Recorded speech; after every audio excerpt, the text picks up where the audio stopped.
Hey y'all, just want to do a little quick video here. Maybe I can help somebody out with the same issues that I'm having. I got this just a couple days ago, put it together, and I was able to get the motors working and all that good stuff and get the stupid bin box software to recognize that and upload the right firmware and from there. But the laser would not come on. And I'm like, oh geez, you know, we got to go through all that hassle and stuff. So anyways, after tinkering around with it and just my mentality of fix it till it's broke or it'll get fixed one way or the other, I figured out what's going on with it. So if any of you have this particular board, and I believe it plagues this one probably the most, is that you get it and it will actually run the motors, both the Y's and the X-axis, but you can't fire the laser. And it's a single button guy right here. There's no name on it. There's nothing like that. That's not Elix. It's just a cheap copy. Doesn't even have half the stuff that even some of the other copies have. But anyways, what the problem is that this board is made for pin 11 on the Nano to operate it. Well, the software or firmware that goes on the Nano itself operates pin 12. So that kind of screws you pretty hard. So that's why your laser's not activating.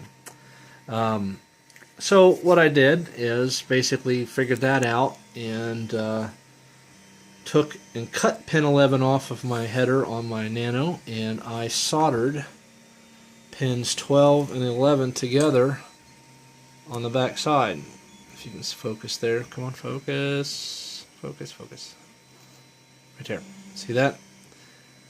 After lots of trial and tribulation with different firmwares and doing everything else I could possibly think of, I finally figured it out.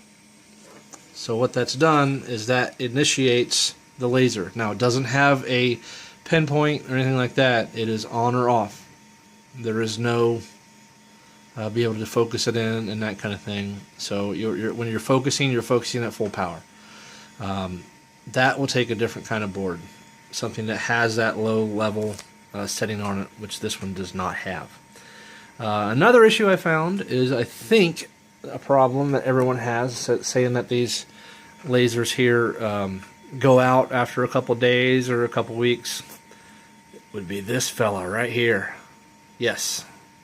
If you have a laser that has that, it's inside this little metal box right here, which is basically useless. I mean, this is kind of a heat sink, yes, but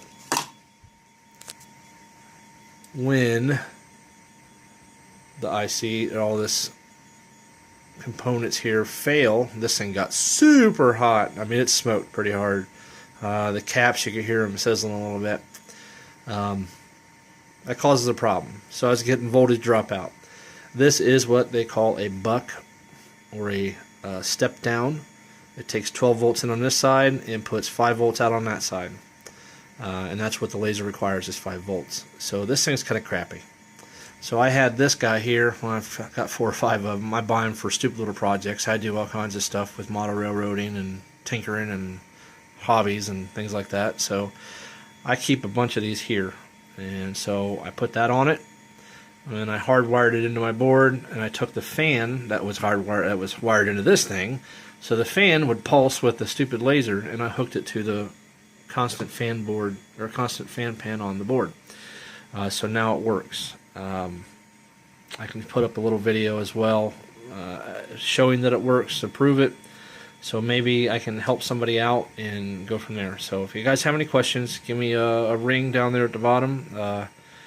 And I'm going to try to do more of this stuff. So if you'd like to hear from me, keep saying. Alright. Thanks, guys. Have a good evening.